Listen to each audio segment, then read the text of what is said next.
વડોદરા શહેરમાં world physiotherapy દિવસની ઉજવણી થઈ। આ પ્રસંગે એક વિદ્યાર્થી લોકોને જાગૃત કરવા માટે અગત્યનું નિવેદન આપ્યું। વર્લ્ડ ફિઝિયોથેરાપી ડે નિમિત્તે ફિઝિયોથેરાપી વિદ્યાર્થીએ એક નિવેદન આપ્યું છે। જીવનમાં ફિઝિયોથેરાપીનું મહત્વ વધી રહ્યું છે। માનસિક રોગ ઓર્થોપેડિક પ્રેગ્નન્સી દરમિયાન ફિઝિયોથેરાપીને ખૂબ જરૂર પડે છે। હાલ પૂરની પરિસ્થિતિમાં રસ્તાઓ ધોવાતા લોઅર બેક પેનના દર્દીઓમાં વધારો થયો છે અને એસએસસીમાં પણ 20થી વધુ અને શહેરના અનેક પાસે લોકો કમરના દુખાવાની તકલીફ સહી રહ્યા છે ને હાલ ઘૂંટણના રિપ્લેસમેન્ટમાં પણ અગાઉથી ફિઝિયોથેરાપીની સારવાર ટાળી શકાય છે। દર વર્ષે તારીખ 8 સપ્ટેમ્બરના રોજ વર્લ્ડ ફિઝિયોથેરાપી ડે કે વિશ્વ ફિઝિયોથેરાપી ડે ઉજવવામાં આવે છે। ફિઝિયોથેરાપી એક એવી શાખા છે જેમાં દર્દીઓને દવા દ્વારા નહીં પરંતુ કસરત દ્વારા સારા કરવામાં આવે છે।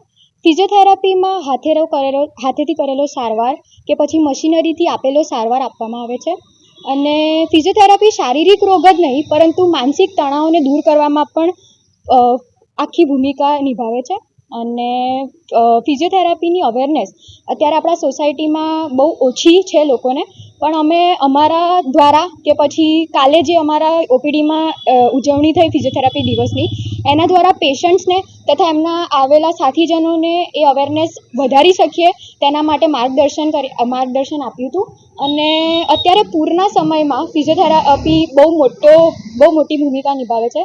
તો પૂરમાં લોકોને લોઅર બેક પેનના કેસીસ આવે છે, જેથી કરીને અમારી ઓપીડી એને સાજા કરવામાં ફૂલ પ્રયત્નમાં છે। ફિઝિયોથેરાપી આપણા હેલ્થ માટે બહુ મહત્વનું છે, કારણ કે અત્યારે તમે જોઈ રહ્યા છો કે આજના દિવસોમાં ઓલ્ડ એજવાળા વ્યક્તિઓ છે એમને પગનો ઘસારો, ની રિપ્લેસમેન્ટ એ બધી બહુ જ અત્યારે કેસો આવતા હોય છે। તો એના અંદર ફિઝિયોથેરાપીની ટ્રીટમેન્ટ એક બહુ આવશ્યક વસ્તુ થઈ ગઈ છે આજના સમયમાં।